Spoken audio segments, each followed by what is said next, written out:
Good morning mga ka-Hardin. So Mr. Hardin Rongoros. So ngayong umaga, bali papakita ko na po sa inyo ang performance ng ating mga pananim na pipino. Pagkalipas po ng 18 days simula nang may tanim ito, just last 2 weeks. So mga ka-Hardin, kung interesado kayo, tara, samahan nyo ako dahil ipapakita ko na sa inyo ang tumataba, lumalaki at lumulusog na ng mga pananim dito sa aking Hardin. Yan. Ito na po mga ka-Hardin, yan, makikita po natin, matatangkad na po at namumulaklak na po ang ating mga pananim na pipino. So makikita po natin, ang lulusog na po nila. So kasing lusog po ng mga, sabi natin na tanim nito. So usually, kasama ko dito yung mga work immersionist mula po sa AgriCrop Production 2 weeks ago. At ito na po ang performance ng ating mga pananim, mga ka-Hardin. 2 linggo at 4 na araw pa lang ang nakakalipas simula nang may tanim ang mga pipinong ito, mga ka-Hardin. Yan. Tingnan natin, talagang ang lalaki na po nila, mga ka-Hardin. Talagang sulit ang pagod at pawis na pinuhunan namin sa pagtatanim nitong mga pipino dito po sa aming garden. Makikita po natin talagang very healthy itong ating mga pananim. At inaasahan natin 3 linggo mula ngayon, mamumunga na ang ating mga pananim na pipino, mga ka-Hardin. So po. Sila lang naman yung mga kasama ko dito sa pangangalaga, yung aking mga estudyante sa AgriCrop Production. Makikita po natin, talagang ang lulusog na po, talagang pahag nga. Yan. So talagang ang galing-galing mag-alaga ng aking mga estudyante sa AgriCrop Production. At ngayong araw na to, bali, magkakaroon na po ng culminating activities yung lahat po ng work immersion na estudyante ng grade 12 student dito po sa Puro National High School. So bago yung pagsisimula ng programa, so minabuti ko munang bisitahin ng ating Hardin para kunan ng video kung kumusta na po yung ating mga pananim pagkatapos po ng 18 days simula po nang maitanim sila. So 18 days pa lang ito, mga ka-Hardin, simula nang maitanim namin. So bali 2 weeks and 4 days. So kaya yon, so bali 18 days. Yon, so mga ka-Hardin, gaya na po katangkad. So inaasahan po natin na mga 3 weeks from now, may bunga na itong ating mga pananim na pipino, mga ka-Hardin. So, kung baga, sa ngayon, tayo ay busy sa pangangalaga. So, sa susunod na mga 3 linggo pa, busy na tayo sa pagpitas ng mga bunga nitong ating mga pananim na pipino. Hindi lang yan. So, marami pa pong iba. Meron po tayo ng pipino, meron tayo ng sitaw, meron po tayo ng ampalaya. At siyempre, yung pichay ay iha-harvest na rin, mga ka-Hardin, pagkatapos po ng 3 linggo. So ayan po, kaya papakita ko na sa inyo, mga ka-Hardin. I hope na magustuhan niyo yung ating sabi nating garden. Yan. So ipapakita na po natin, dadahan-dahanin natin. Yan, para makita talaga natin kung gaano nakaganda ang ating Hardin. Yan. Parang walang nagdilig ngayon. Yan. So. Okay, so.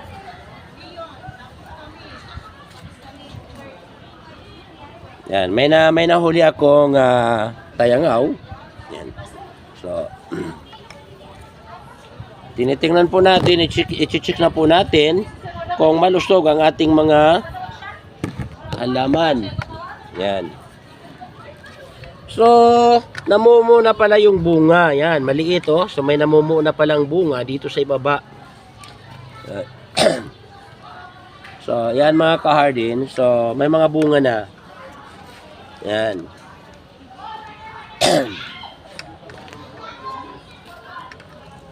So,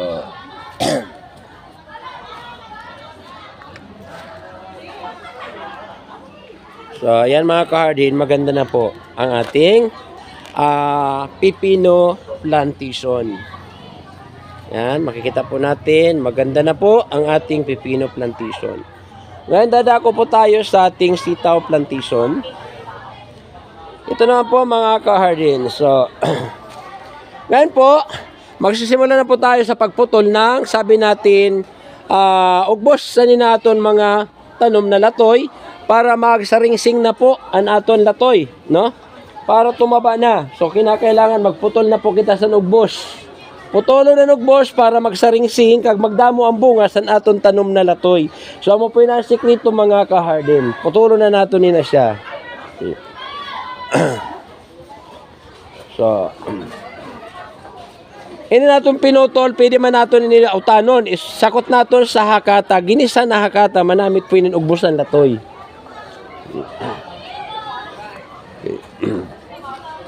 Yan. Okay.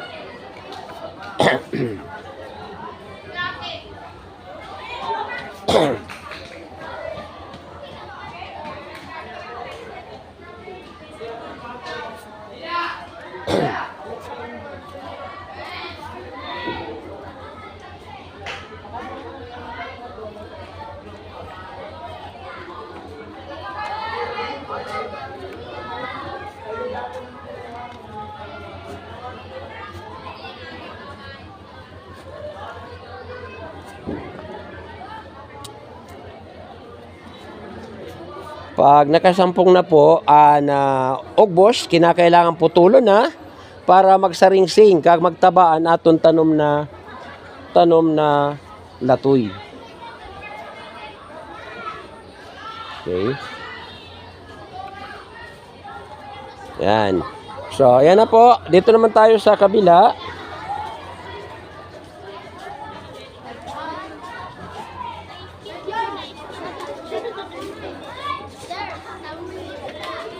So, yan. Sa pagkataman po sa latoy, para mamunga latoy sindamo, kinakailangan kapunon. Putulon yung ugbos, kagimuon ng utan. Para din isayang. Okay, so putulon ta po yung mga ugbos. Okay. Yan.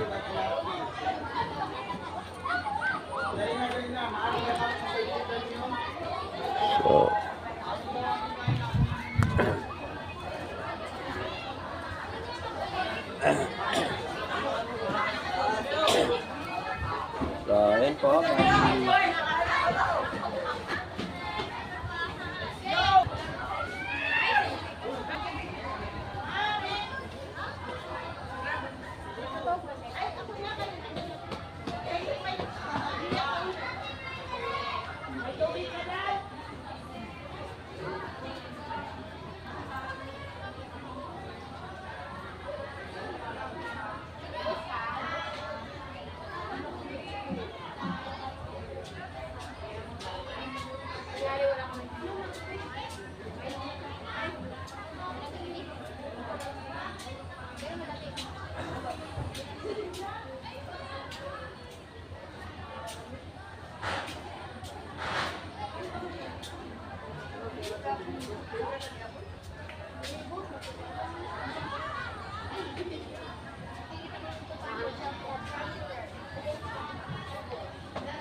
Nandito na po tayo mga ka-harden sa ating tunnel type trellis na kung saan dito po natin ginagawa ang iba't ibang method ng paghalaman na. So dito pinapractice po natin ang relay cropping.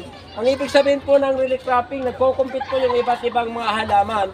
So hanggang tumakit na po yung ating mga pananim na ampalaya, meron naman po tayo ng pananim na pitsay. Pagtapos habis ng pitsay, automatic tutubo ang ating mga pananim na mga radish.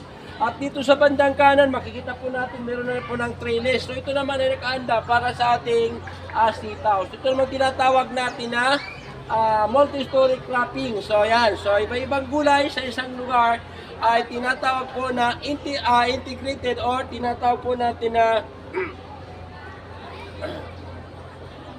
intercropping. So yun po mga ka-harden, ang ating sistema dito po ng pagtatanim dito po sa ating tunnel type trellis mga ka-harden. So ngayon samahan niyo ako dahil ipapakita ko sa inyo ang naging product output ng ating mga immersionist sa loob lamang po ng 2 linggo.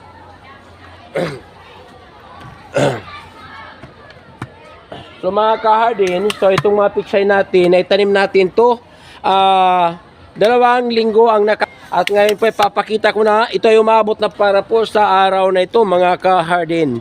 So talagang lumalaki, tumataba at talagang makikita na po natin ang progress ng pagtaba nitong ating mga pananim na mga pichay. Yan. So sa mga oras na ito mga ka-harden, hindi pa po ako nakakapagdilig. Yan. Dahil nga po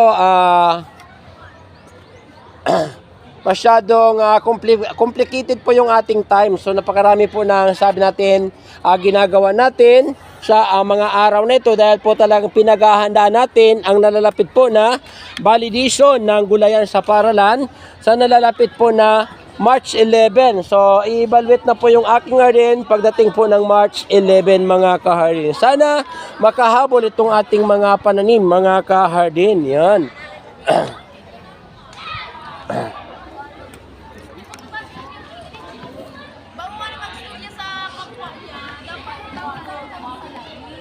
So, yun.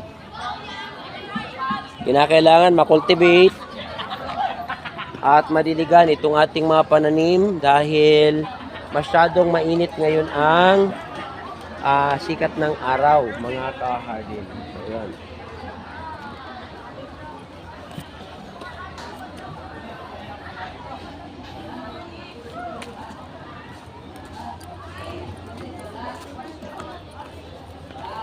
Papasukin na rin po natin ang ating eggplant plantation mga ka-harden. So dito makikita po natin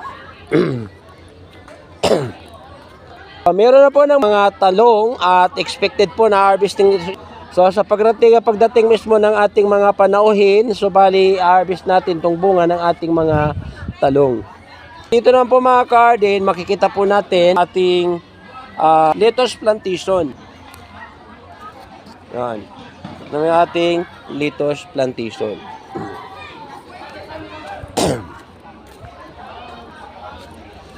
Papasukin po natin yung ating talungan kung meron pa po ng malalaki.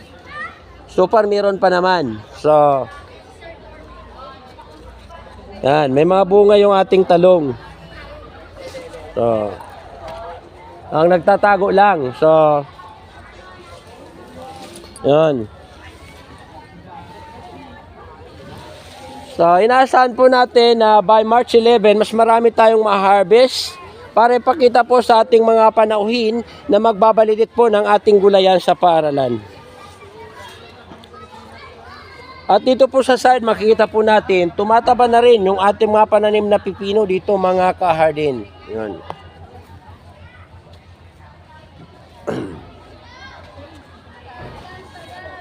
So,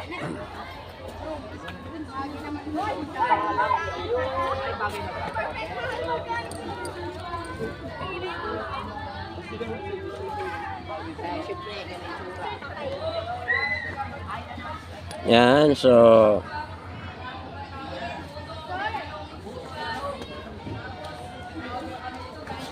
no. So ayan mga ka-harden ang ating talong plantation.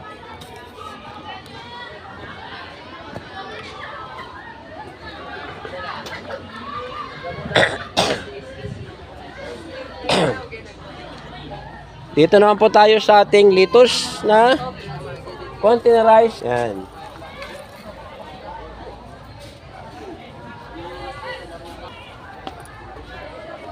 Okay, ito yung lettuce, containerized lettuce. So, ayan.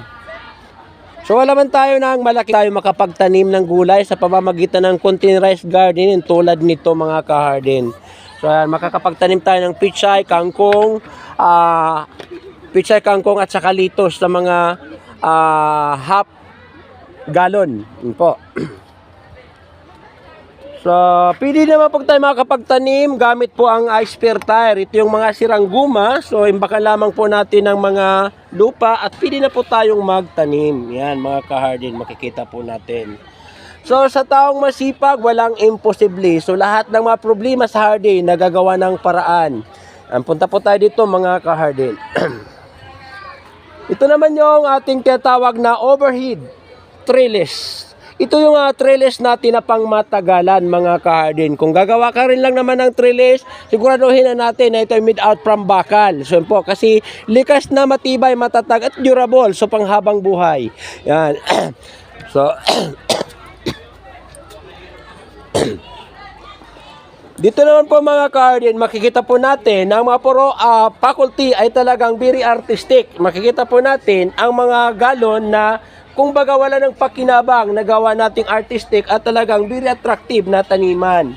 Yan.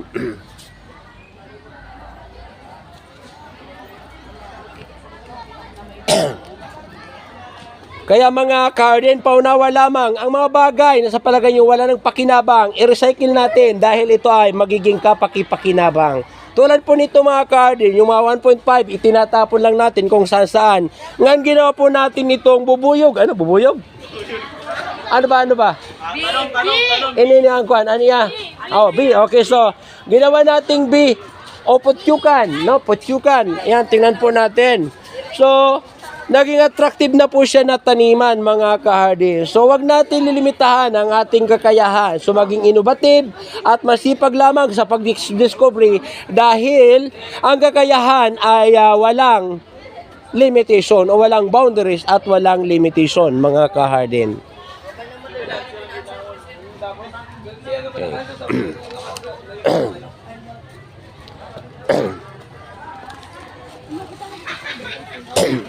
Makikita po natin mga ka-harden. So, matataba na po yung lettuce na nakalakay po dito sa mga half 1.5 bottle. Yan, makikita po natin. Malulusog na po sila.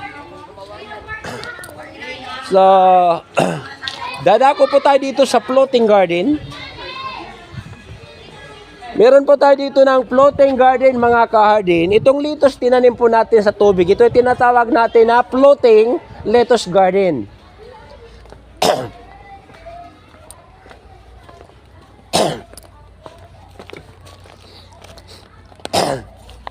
Yan, so mga ka-harden, ito yung ating trial. So, trial lamang po ito sa pag-aalaga ng lettuce. So, yan. Gumamit lamang po tayo ng, sabi natin, mga styro. Then, lilagyan na po natin ng lupa yung styro glass. At yan, tinamna na po natin ang lettuce. So, dito talaga napatunayan ko na hindi na kinakailangan magdilig dahil po talagang nakababad naman yung mga, sabi natin, yung mga bottom part nitong yan. So, yan lang, ginawa natin, pili natin tanggalin mga ka-harden. So, wala na tayong ginagawang pagdidilig dito sa ating mga lettuce. At dito po talaga self-feeding ang nangyayari dito dahil meron ng isda, ang mga tae o sabi natin dumi ng isda na tilapia ang nagsisilbing pataba dito po sa ating mga lettuce mga ka-harden. Yan.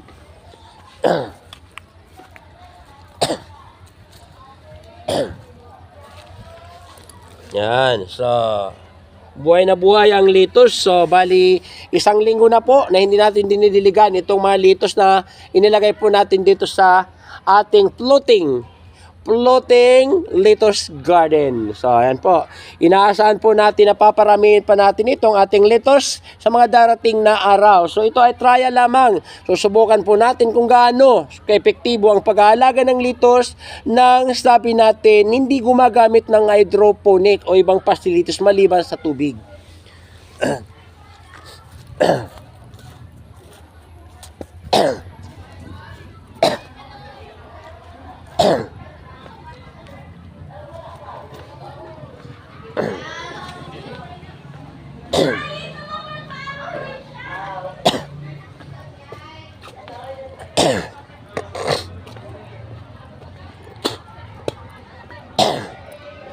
Ngayon mga ka-hardy, nandito naman po tayo sa another parcel ng ating pipino plantation. Makita po natin talagang lumalaki na ang ating mga pananim na pipino dito po sa ating garden. Yan. So, nakikita po natin, nagsisimula na pong makarecover, bumabalik na po sa green o verde ang kulay ng mga dahon ng mga dating naninilaw na mga pananim. Dahil po in-apply na po natin ang pataba, so nagsisimula na pong tumaba ang ating mga pananim at inaasahan po natin mga ka-hardy na talagang tuloy-tuloy na ang paglaki at pamumunga nitong mga pananim dito po sa aking garden. Yan mga ka-hardy. So, ganyan lang naman kalawak ang ating plantation dito po sa Puro National High School. At ito naman po mga ka-hardy, ipapakita ko na po sa inyo ang mga bunga. Yan, ang mga bunga ng ating sitaw na naglalakihan at naghahabaan. Yan po talagang makikita po natin. Nakatago lang ang mga bunga ng ating mga sitaw. So,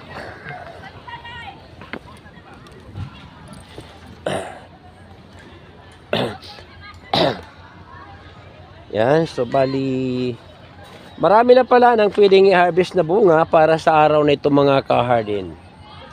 Yan.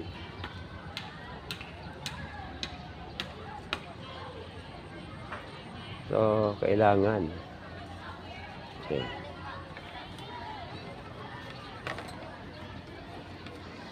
Okay.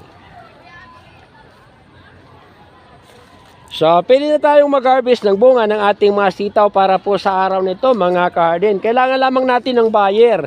So, siguro pag in-harvest ko tapos i-post ko ito sa Facebook, kailangan sila ay mag-aagawan. So, kaya, yan, siguro magpo-post na muna po tayo na mag-harvest tayo ng mga sitaw para po sa araw na to, mga ka-hardy.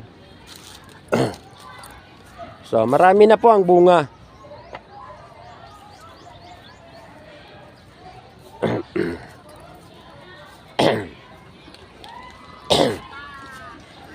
Okay, so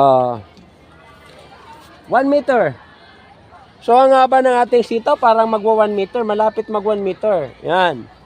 So, yan sa mga ka-hardy. So malapit mag 1 meter ang haba ng ating sitaw. So 1 meter. 1 meter talaga. Kuya, papapicture nga ni Kuya. Pahabid na ni kadali lang. Cover natin, apika lang sa akong habidi lang. So mga ka-hardy, no? 1 meter talaga ang haba ng ating sitaw. So yan, 1 meter. Oh, yan, 1 meter talaga. Yan yung haba niya. 1 meter talaga ang ating sitaw para po sa araw na to. So yan, ganyan kahaba. So, thank you Kuya.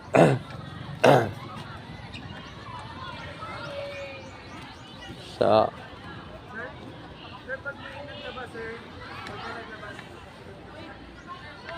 pwede na harvest ang ating sitaw para sa araw nito mga ka-hardy. Ligtas na to para kainin.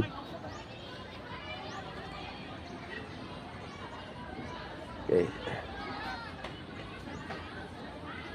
Pira sa mo ka kilo, ma'am? Pira ka kilo? 75. Ha? Sa kakilo may ito nga. Okay. So, sige po mga ka-hardy. So, bali, meron po ng programa. Yung sabi natin senior high school dahil ngayong araw na to ay culminating activities para po sa work immersion. So, kaya babalikan ko itong ating garden para po i-harvest na po yung bunga ng ating mga sitaw.